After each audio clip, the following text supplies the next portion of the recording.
Scotty Hardwick, Bogan Plays Cards, and today I think you need to build a bridge and get the elf over it.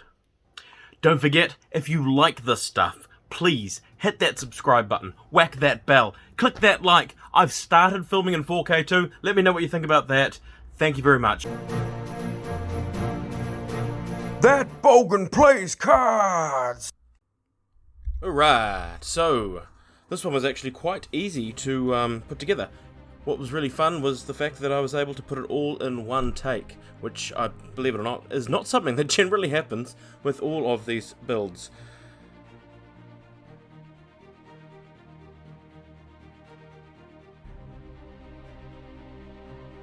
Everything went as planned and I did not break anything. Now, of course, what we are building, if you skipped the intro, what we are building today is a Elven Bridge. It is the next edition and the third installment of the Elven Honeysuckle Kingdom build that I've got from TTCombat.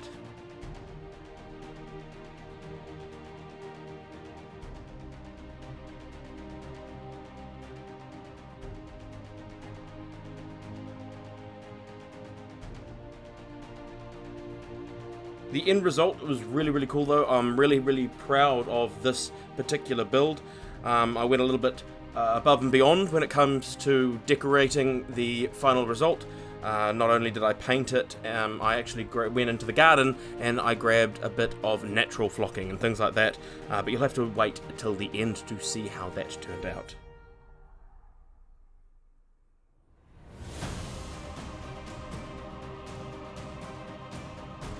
I've had some really cool comments and things on my previous videos now. Thank you very much for commenting. If you've got something to say, please comment. If you've got any ideas or suggestions about then what the next videos could potentially be. I've got a bunch of requests to work on now also after this series has finished. Very much looking forward to planning that out, filming it and sharing it with you all.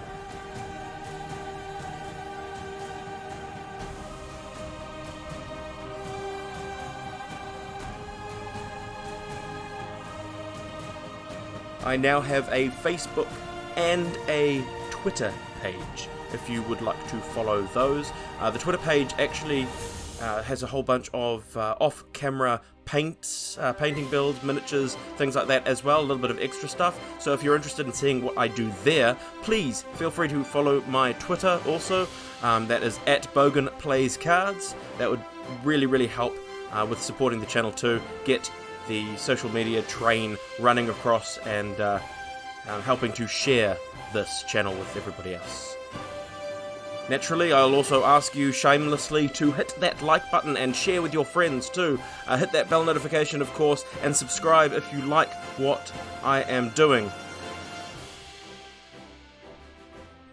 Right, but on with the painting. So, contrary to what it might look like, because it does sort of look like I should be painting it all brown. I'm a little bit sick of the old brown after that ship build, even though that turned out really cool, but I decided that, yes, there's going to be quite a few vines and a couple of things getting painted brown in order to look like overgrowth and sticks and things like that, but it did need a nice metal architrave. The next, of course, the next step would be to paint the floor or the ground, which of course is going to be stone steps. It's quite a good practice to try and paint within the lines there, because it's coming up to the little emblem that's sitting at the in the middle of the bridge there, which also needed to be painted within the lines, so that was definitely an experience. So we used 3 various tones of grey, so that the cobblestones would then pop. We have the under the cobblestones, or like the concrete that's keeping the cobblestones together. Then the edgings, which I wanted to be a different colour too, so that they would also pop. Keeping in theme of our colours from the previous 2 videos now, I wanted to try and make sure that it all blended in as one big build. So I did use a similar green that I've used in the past 2 videos also, if you want to see they will be in the link below in the comments. And same with here, we have the yellows and the various greens, all keeping within the same theme as the other two videos.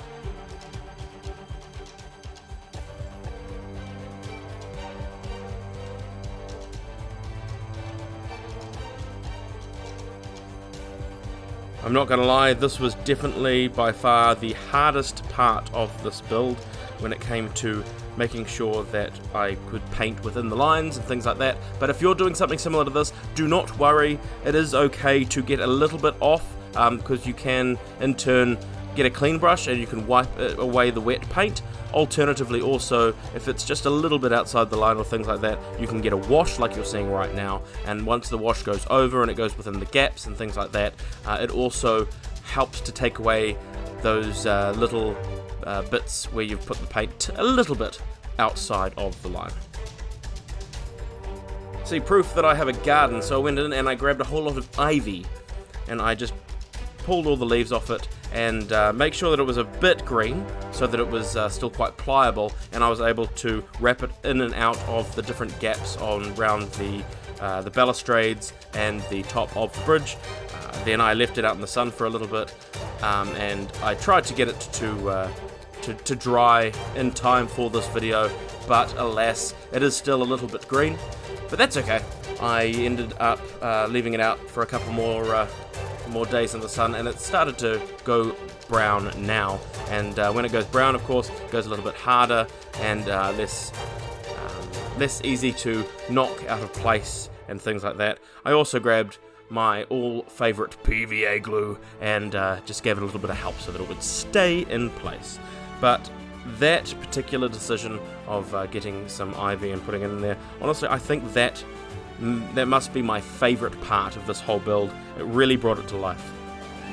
And it just shows that you don't need to spend heaps of money on expensive flocking and things like that either. You can actually just go out into the wilderness and search nature to find some things that you can build with, that you can craft with. You don't need to spend a whole heap of money, which is really, really cool to see.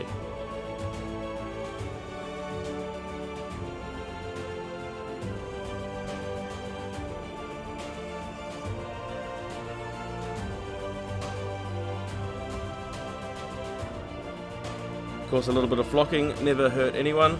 Now this is just a bunch of scrunched up leaves, dried leaves that I'd collected and put in my little box of flocking, and I folded it up with some of that static grass that I got from the Army Painter crafting starter pack that I unboxed on the channel.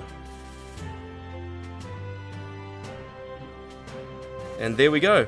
Really, really happy with how that turned out. How did you think that turned out? I'd love to know your thoughts, or maybe something that you might have decided to do differently in the comments below. Thank you very much. Please hit the like button if you really did like it, or tell me in the comments why you didn't like it. I'd love to see you on Twitter, so that yet again, that's at Bogan Plays Cards. And as always, thank you very much, and have a great day.